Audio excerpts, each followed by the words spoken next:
Alors, je vais commencer mon propos en vous indiquant que je risque d'être assez frustrant pour celles et ceux qui seraient venus pour avoir des réponses précises, concrètes à des questions qui sont éminemment complexes. Donc là aussi, alors attendez à partir quand même, à voir si toutefois il n'y a pas deux ou trois bricoles d'intéressantes, mais je préfère toutefois quand même prévenir.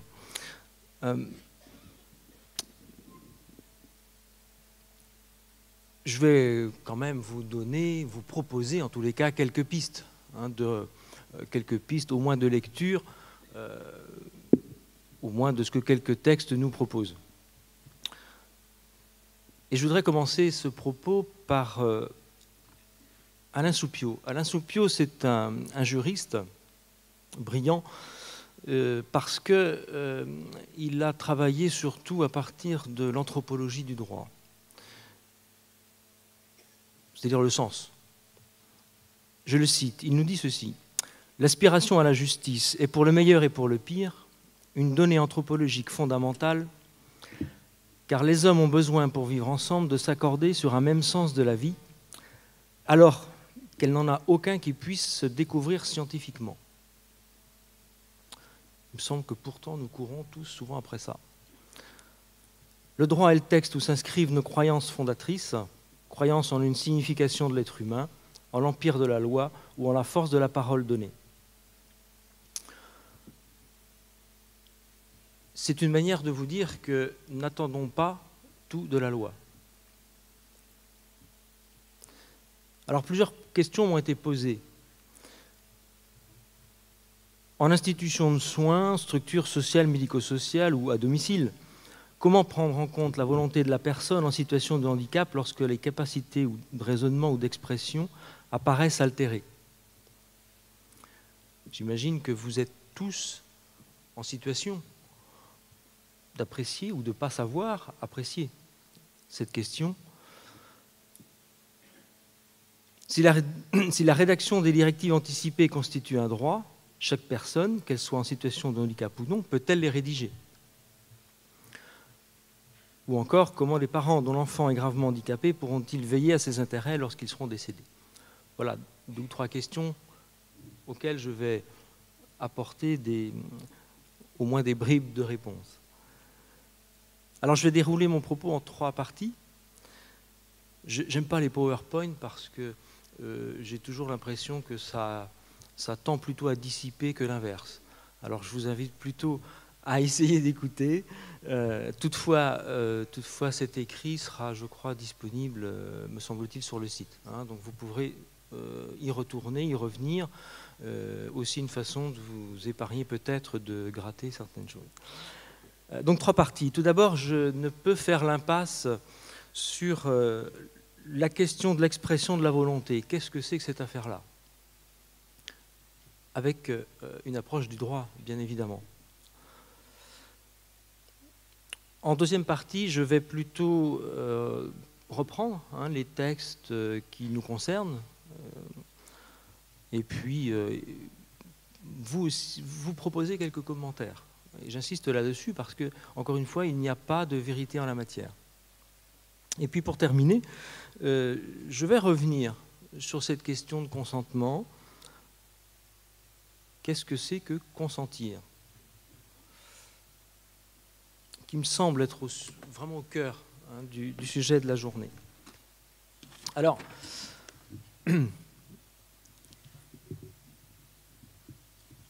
le consentement. Donc l'expression de sa volonté, c'est d'abord la base des obligations juridiques.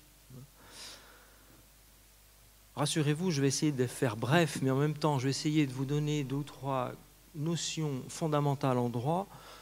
En 10 minutes, vous aurez à peu près une année d'université en droit. Donc, on va rester modeste. Le consentement, c'est le fait de prononcer en faveur d'un acte juridique, de toute convention, de tout contrat. Le consentement est en effet l'élément fondamental dégagé par la doctrine de l'autonomie de la volonté.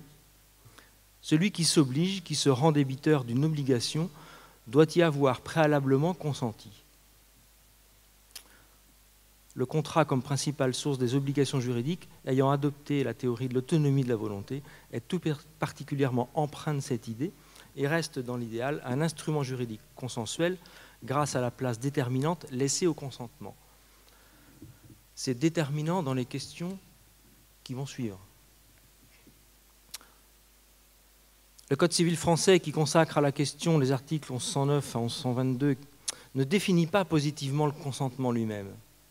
Il se borne à préciser les vices, appelés vices du consentement, qui peuvent entacher et à consacrer la possibilité de promettre ou de stipuler pour autrui.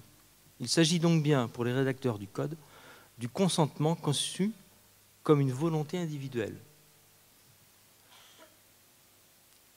Là, on est vraiment sur les fondements de notre droit romain. Le consentement à un contrat doit exister d'un point de vue objectif. On distingue l'offre et l'acceptation, le patient ou la personne et le médecin. Alors, demander à son médecin d'arrêter les soins, offre acceptée par ce dernier, constitue un accord de volonté et donc constitue un contrat.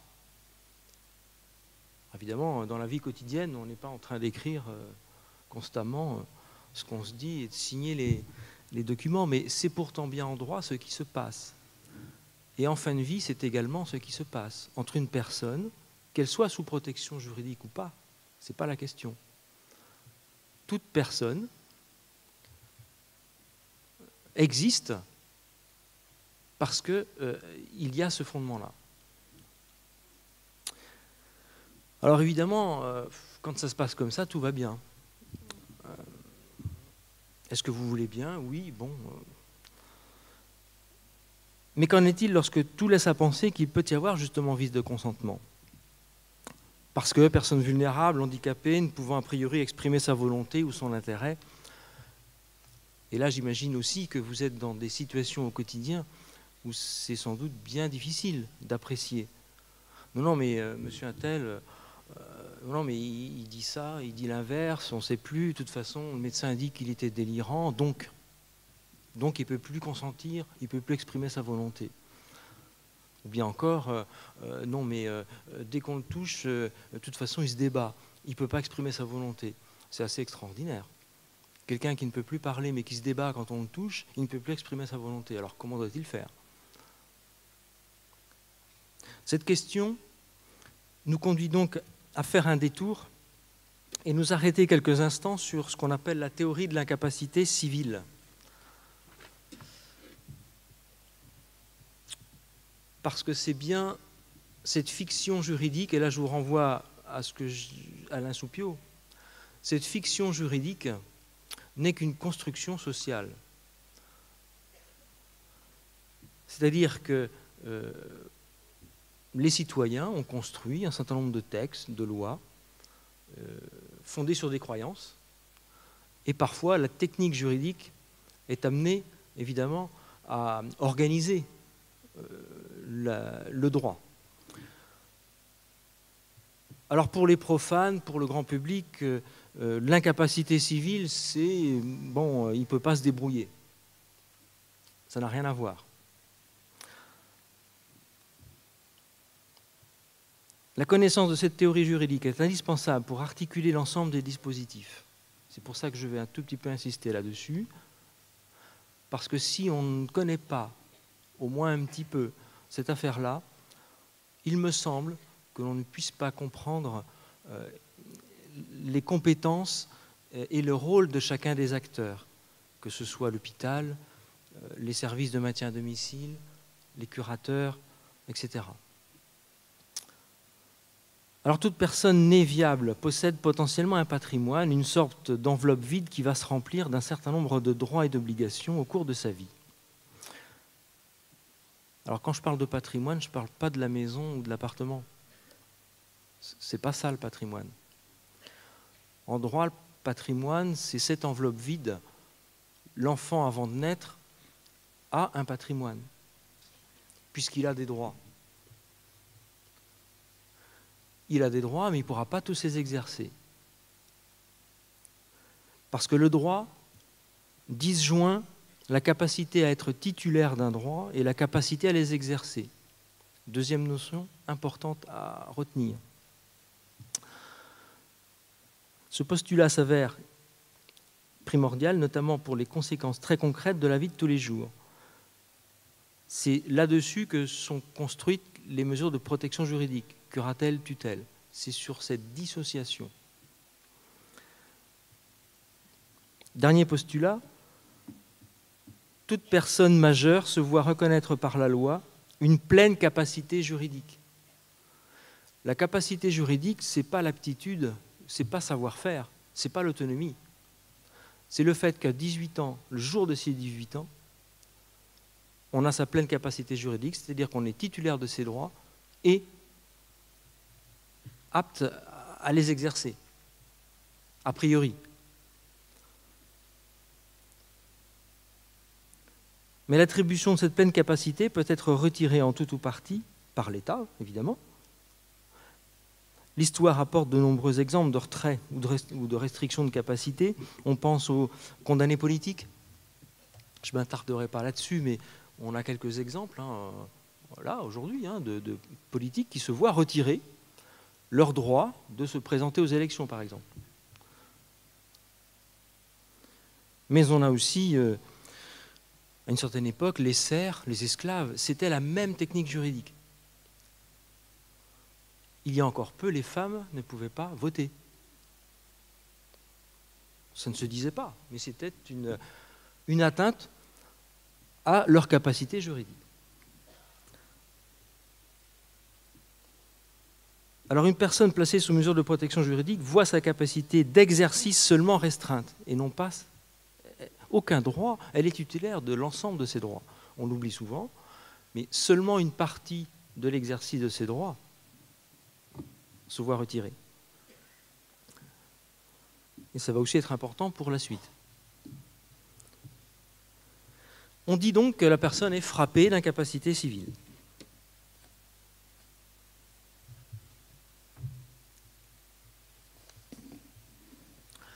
Alors la représentation, au sens de représentation sociale de la protection juridique par bon nombre d'acteurs, reste souvent celle d'une mesure d'accompagnement judiciaire. Voilà, frapper l'incapacité civile, c'est votre protégé. Vous avez la protection de la personne, donc en gros, débrouillez-vous, et jusqu'à la fin de sa vie, et y compris pour prendre toutes les décisions, parce que c'est pratique, effectivement, d'avoir un curateur ou un tuteur qui déciderait et qui prendrait les initiatives par rapport à ça. Mais ce n'est pas si simple.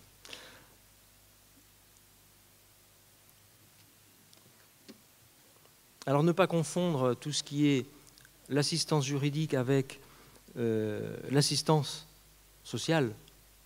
Il faut bien différencier tout ça. On n'est pas du même registre. C'est en cela que des mandataires judiciaires ne sont pas des travailleurs sociaux. Il ne s'agit pas d'action sociale au sens des politiques publiques. La protection juridique, c'est une prérogative de l'État. L'action sociale, au sens large, c'est une prérogative des départements.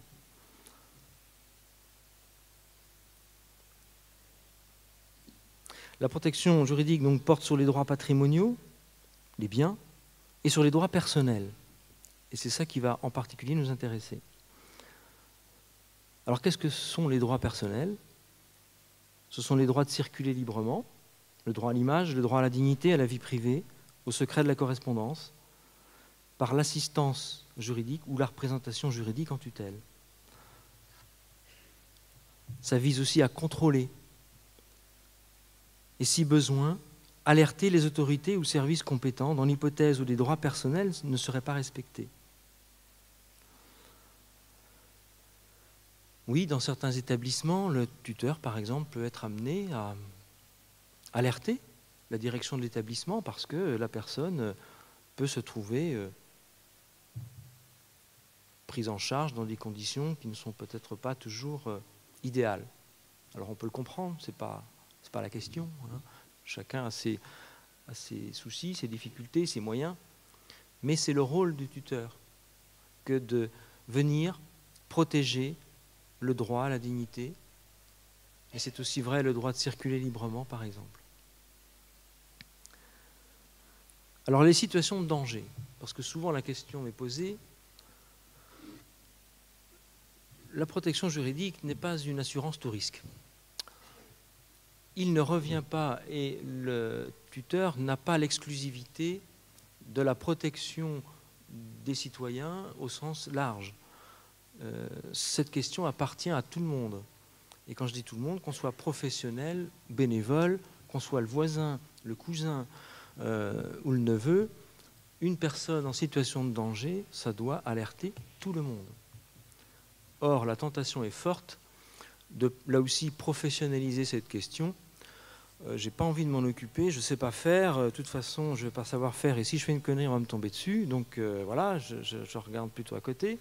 Et de toute façon, il y a un curateur, ou il y a des professionnels, c'est leur affaire.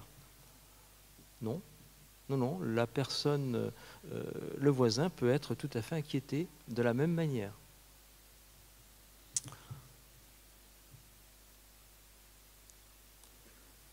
Alors il y a toutefois deux possibilités, et seulement deux possibilités, de soins sans consentement pour une personne. C'est-à-dire que le tuteur, le curateur, ne peut pas emmener la personne sous le bras à l'hôpital ou je ne sais où. Il n'y a pas de contrainte par corps. On n'a pas de pouvoir de police.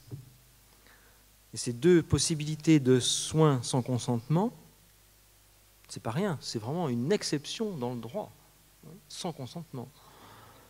C'est ce qu'on appelle les soins à la demande d'un tiers. Les anciennes SDT, ça a été révisé là en 2011. Et puis l'hospitalisation, donc les SDRE, l'hospitalisation à la demande d'un représentant de l'État, s'il y a trouble de l'ordre public. La protection juridique ne dispose d'aucun pouvoir de police, je le disais, ou de contrainte par corps. Le mandataire, voilà, je me répète, s'il a connaissance des faits, il a cependant l'obligation d'alerter, bien sûr, comme tout à chacun.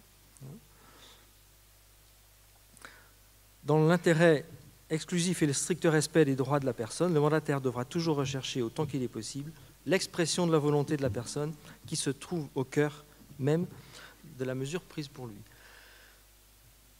Oui, la protection juridique vient prioritairement protéger la volonté et faire en tous les cas que cette volonté émerge et triomphe, et pour ensuite protéger cette volonté contre tous les tiers. Donc on voit bien là que la protection de la volonté par le législateur, c'est quelque chose d'extrêmement fort. La deuxième partie de mon propos donc, concerne davantage les soins, le consentement et la protection juridique. Si le législateur donne de précieux repères quant aux soins et au consentement que nous allons voir maintenant, la question de la frontière entre les personnes aptes à exprimer une volonté dans leur intérêt et les personnes hors d'état d'exprimer leur volonté demeure. Nous verrons dans la troisième partie donc qu'il est sans doute utile de ne pas se hâter à vouloir trancher cette question. Parce que, bien sûr, la loi nous dit un certain nombre de choses, c'est ce que nous allons voir maintenant, mais je ne vais pas non plus trop m'y attarder parce que je vous renvoie à la lecture. Il y a beaucoup de littérature là-dessus, à la lecture des textes, et quand les situations correspondent au texte, c'est facile. Mais, encore une fois, heureusement que le droit ne prévoit pas toutes les situations que nous rencontrons. Alors, quelques références. Loi du 4 mars 2002, droit des malades, du 22 avril 2005, bien sûr, fin de vie. 5 mars 2007, réforme de protection juridique, et les articles 16-1 et suivants du Code civil. Comme tout citoyen, les personnes protégées disposent des mêmes droits apportés par ces textes. J'insiste vraiment là-dessus. Le droit au respect de la dignité. Article 1110-4 du Code de la santé publique. Toute personne prise en charge par un professionnel, un établissement, un réseau de santé ou tout autre organisme participant à la prévention ou aux soins a droit au respect de sa vie privée et du secret des informations la concernant. Je ne vais pas tout vous lire, hein, je vous renvoie encore une fois au texte. En cas de diagnostic ou de pronostic grave, le secret médical ne s'oppose pas à ce que la famille, les proches de la personne malade ou la personne de confiance définie à l'article 1111-6 reçoivent les informations nécessaires destinées à leur permettre d'apporter un soutien direct à celle-ci, sauf opposition de sa part. Le droit à l'information, également Code de la santé. Toute personne a le droit d'être informée sur son état de santé. La volonté d'une personne d'être tenue dans l'ignorance d'un diagnostic ou d'un pronostic doit être respectée, sauf lorsque les tiers sont exposés à un risque de transmission. Mais ce n'est que par exception. Les droits des mineurs ou des majeurs sous tutelle, mentionnés au présent article, sont exercés selon les cas par les titulaires de l'autorité parentale ou par le tuteur. Ceux-ci reçoivent l'information prévue par le présent article sous réserve des dispositions de l'article 1111-5. Les intéressés ont le droit de recevoir eux-mêmes une information et de participer à la prise de décision les concernant, d'une manière adaptée, soit à leur degré de maturité s'agissant les mineurs, soit à leur faculté de discernement s'agissant les majeurs sous tutelle. Autrement dit, le législateur a martelé et a tout prévu pour que les personnes en situation de handicap, en situation de vulnérabilité, y compris lorsqu'elles sont sous protection juridique, pour qu'elles ne soient pas oubliées. Mais là aussi, ça fera l'objet de la troisième et dernière partie.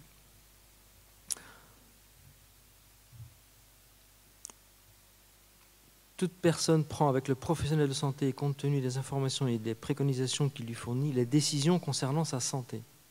Le médecin doit respecter la volonté de la personne après l'avoir informé des conséquences de ses choix. Si la volonté de la personne de refuser ou d'interrompre tout traitement met sa vie en danger, le médecin doit tout mettre en œuvre pour la convaincre d'accepter les soins indispensables. Il peut faire appel à un autre membre du corps médical. Dans tous les cas, le malade doit réitérer sa décision après un délai raisonnable. Celle-ci est inscrite dans son dossier médical. Le médecin sauvegarde la dignité du mourant et assure la qualité de sa vie en dispensant les soins visés, à l'article 1110-10. Aucun acte médical ni aucun traitement ne peut être pratiqué sans le consentement libre et éclairé de la personne, et ce consentement peut être retiré à tout moment. Ce n'est pas parce qu'on dit quelque chose aujourd'hui qu'on n'a pas le droit de changer d'avis. Et ce n'est pas parce qu'on change d'avis que tout d'un coup, on va être taxé d'altération des facultés mentales. Qui ne change pas d'avis? L'une des difficultés, je crois, réside encore une fois dans la difficulté d'appréciation de ces questions-là. Et là, je pense que des bénévoles ou les professionnels que vous êtes, j'imagine, pouvez vous retrouver bien seuls, peut-être parfois, face à ces questions-là.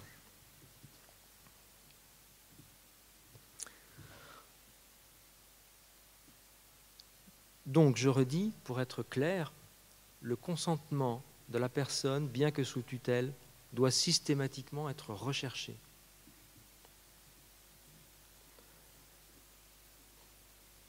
Commentaire personnel, sauf urgence ou impossibilité, toute personne a le droit donc d'être informée au cours d'un entretien individuel sur son état de santé. Cette information porte sur les examens envisagés, leur urgence, leurs conséquences, les risques présentés, les modes de traitement, les conséquences en cas de refus. La personne sous curatelle ou tutelle reçoit cette information en fonction de sa capacité de discernement et de participer à la prise de décision. Le consentement du majeur sous tutelle doit être systématiquement recherché. Les grands principes qui guident cette protection. Les personnes majeures reçoivent la protection de leur personne et de leurs biens que leur état ou leur situation rend nécessaire selon les modalités prévues au présent titre. Et là, on n'est plus dans le code de la santé, on est dans le code civil. La personne protégée reçoit de la personne chargée de sa protection, selon des modalités adaptées à son état et sans préjudice des informations que les tiers sont tenus de lui dispenser en vertu de la loi, toute information sur sa situation personnelle les actes concernés, leur utilité, leur degré d'urgence, les effets et les conséquences d'un refus de sa part. En dehors des actes très personnels, énumérés à l'article 458,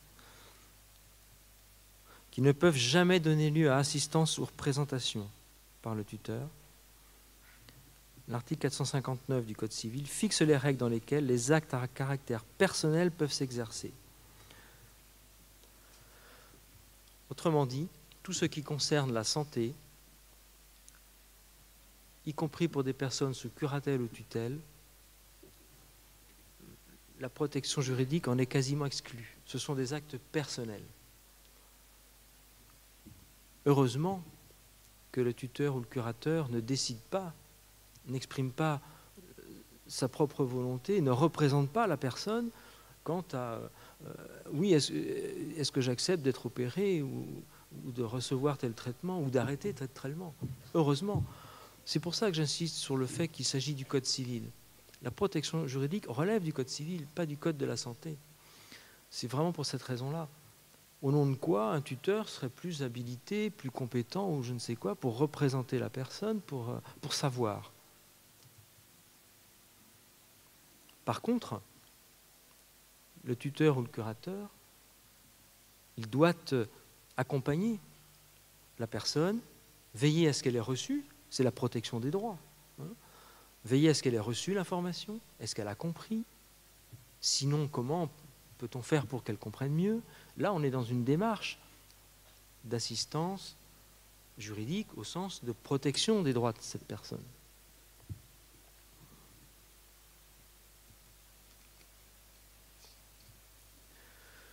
Et dans certains cas, et ils doivent rester à la marge et à l'exception,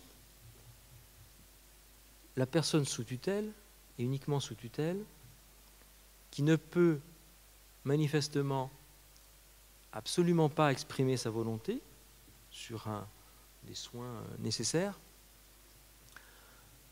alors le tuteur peut consentir,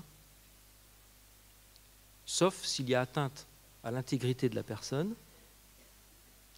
Je pense par exemple à des amputations, s'il y a atteinte à l'intégrité physique. Donc on est bien sur de l'exception. Dans le cas d'atteinte à l'intégrité, c'est le juge des tutelles qui doit se prononcer.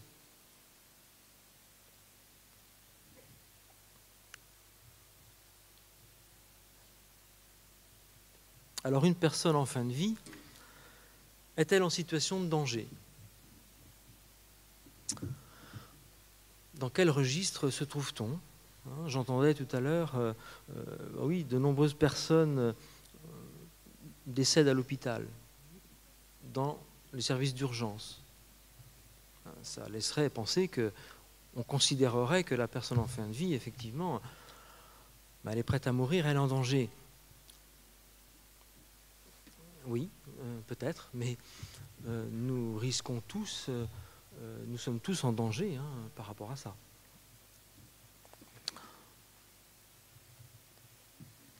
Et quoi qu'il en soit, s'il y a urgence, de toutes les manières, quelles que soient les situations, le médecin prendra les décisions qu'il jugera devoir prendre. Alors, 3 outils, je voudrais évoquer quand même 3 outils que le législateur a prévus, là aussi. En effet, je confirme aussi que ces outils sont plutôt peu utilisés. Alors, bon, voilà, on pourra peut-être en dire quelque chose, mais il s'agit de la personne de confiance, des directives anticipées et puis de la protection future. Alors très rapidement, sur ces 3, en termes de rappel, lorsque la personne hors d'état d'exprimer sa volonté, aucune intervention ou investigation ne peut être réalisée sur urgence ou impossibilité sans que la personne de confiance prévue à l'article 1111-6 ou à la famille ou à défaut un de ses proches ait été consultée. Et l'ordre est important. Lorsqu'une personne en phase avancée ou terminale d'une infection grave et incurable quelle qu'en soit la cause, est hors d'état d'exprimer sa volonté, à désigner une personne de confiance en application de l'article 111-6 toujours, l'avis de cette dernière, sauf urgence ou impossibilité prévue sur tout autre avis non médical, à l'exclusion des directives anticipées, dans les décisions d'investigation, d'intervention ou de traitement prises par le médecin.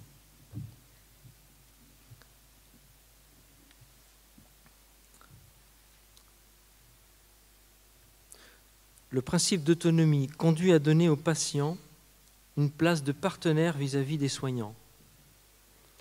La nécessité absolue du consentement et son corollaire, l'information préalable,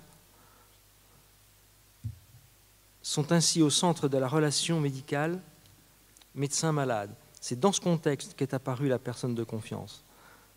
Celle-ci est en quelque sorte destinée à être l'interprète du patient lorsque ce dernier n'est plus apte à exprimer sa volonté.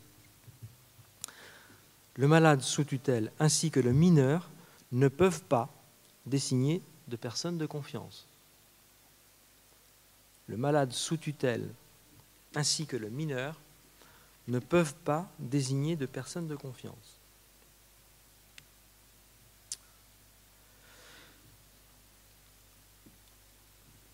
Et lorsque une personne est mise sous tutelle et qu'il y a eu préalablement une désignation de personne de confiance, le juge des tutelles peut annuler.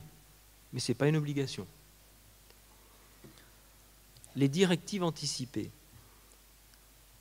Article 1111-9 du Code de la santé. Toute personne majeure peut rédiger des directives anticipées pour le cas où elle serait un jour hors d'état d'exprimer sa volonté. Et on est toujours dans le même registre, on prévoit, au cas où. Ces directives anticipées indiquent les souhaits à la personne relative à sa fin de vie concernant les conditions de la limitation ou arrêt de traitement. Elles sont révocables à tout moment, à condition qu'elles aient été établies moins de 3 ans avant l'état d'inconscience de la personne. Le médecin en tient compte pour toute décision d'investigation, d'intervention ou de traitement la concernant. Vous noterez « en tient compte ». C'est une directive qui ne fait pas direction. Il faut se méfier des termes.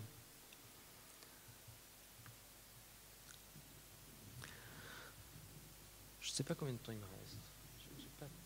Ah, bon.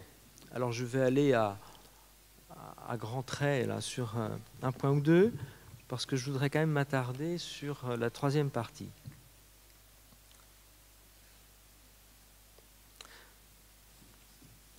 Le mandat de protection future, en 2 mots, vraiment je vous invite à regarder ce dispositif qui est, je crois, très bien fait et qui permet à tout à chacun de prévoir, d'anticiper la manière dont pourra s'organiser sa propre protection juridique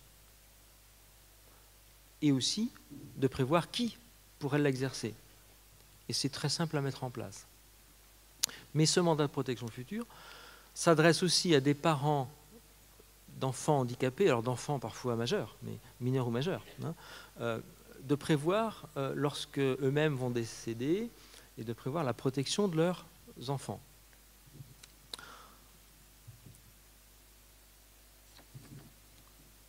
Consentement et vulnérabilité.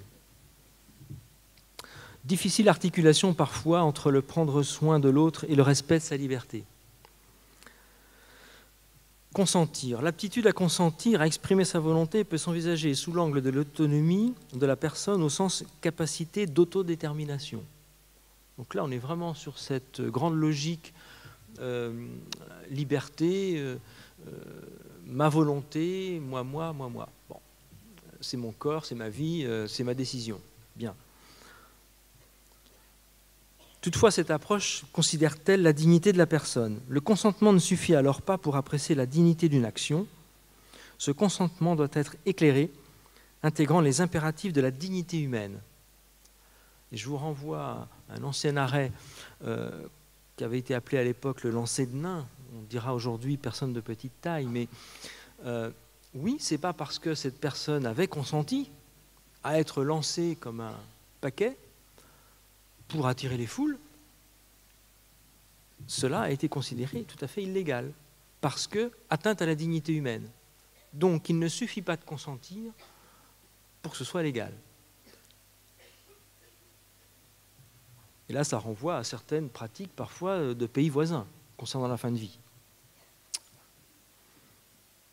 L'entourage de la personne, ses proches, les professionnels, y compris la protection juridique, serait alors comme une extension de l'aptitude et parfois d'une moindre aptitude de la personne à agir et à consentir.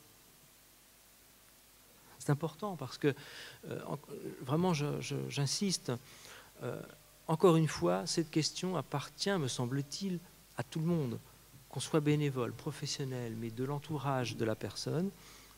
Oui, il y a comme une extension de l'aptitude de la personne, et peut-être a fortiori quand la personne est handicapée. L'atteinte aux libertés individuelles du fait de décisions prises par un tiers se trouve ainsi pondérée par la recherche de consentement. Je vous renvoie à la première partie. Protection, atteinte aux libertés, tout ça, il s'agit d'équilibres bien fragiles et complexes.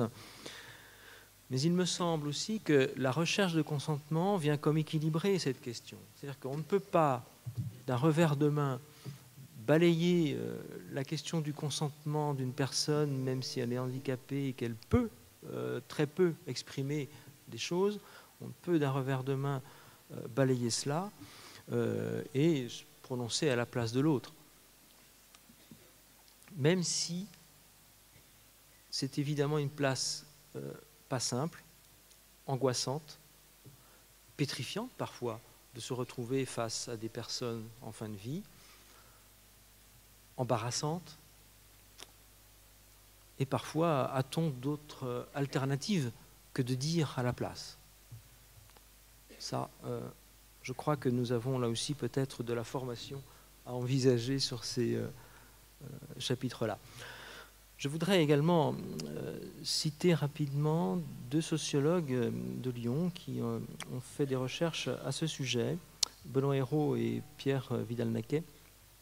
La facette obscure du consentement que nous avons découvert, disent-ils empiriquement, nous semble en effet devoir être protégée. On n'est plus dans le droit, on est en sociologie. Nous la voyons comme une part intime, disent-ils, qui est à préserver lorsque les individus voient leur autonomie entravée, car c'est peut-être exactement là que la liberté s'incarne dans le consentement, sans cet espace d'indétermination où l'arbitrage entre l'engagement et le désengagement, entre l'acceptation et la résistance n'est pas encore fait. Le consentement ne peut se réduire qu'à une acceptation forcée. Cette part incompressible et inatteignable du consentement que nous proposons d'appeler le consentement intime est ce qui permet de donner toute sa portée à l'articulation du consentement personnel et du consentement formel ou juridique. C'est-à-dire que la question de la volonté de la personne, du consentement, non, je crois, ce n'est pas une affaire seulement de droit, ce n'est pas seulement une affaire formelle, c'est peut-être aussi et avant tout une affaire intime, de processus personnel qui vient faire que la personne est encore une personne vivante, parce que lorsqu'il n'y a plus cela, la personne en droit n'est plus. Elle est morte civilement. Parfois on se demande si, et je parle aussi pour nos services, de mandataires, parfois on se demande si on ne précipite pas avant la mort physique à une mort civile. Ce qui est dramatique, me semble-t-il. Entre l'autonomie et la protection, il n'y a jamais de solution définitive, quelle qu'elle soit, mais surtout elle permet de préserver une part de liberté et d'humanité chez la personne dont la capacité à consentir ont été juridiquement disqualifiées, une manière de les respecter.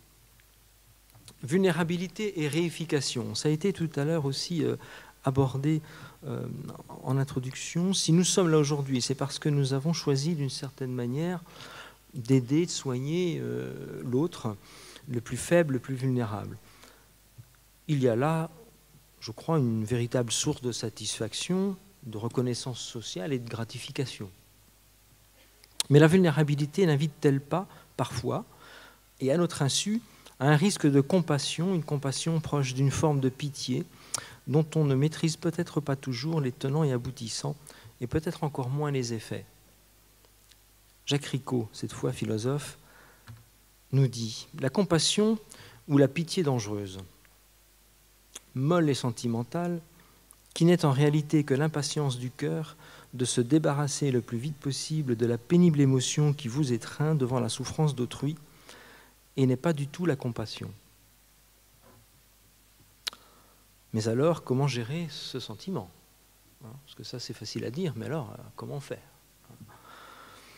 La vulnérabilité, tout comme le handicap, inciterait ainsi à passer de la compassion à la pitié.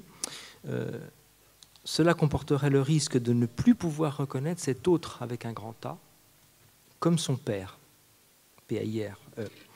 C'est-à-dire comme sujet, comme son égal, comme une autre, mais comme un autre minoré dont on a parfois réduit la capacité civile, juridique, en tous les cas réduit par notre représentation de cette personne, ses aptitudes. Bien évidemment, cette forme d'étiquetage, de normalisation sociale, sans doute nécessaire, fait pour son bien, il n'y a pas de doute, dans son intérêt, parce qu'évidemment, il dit n'importe quoi.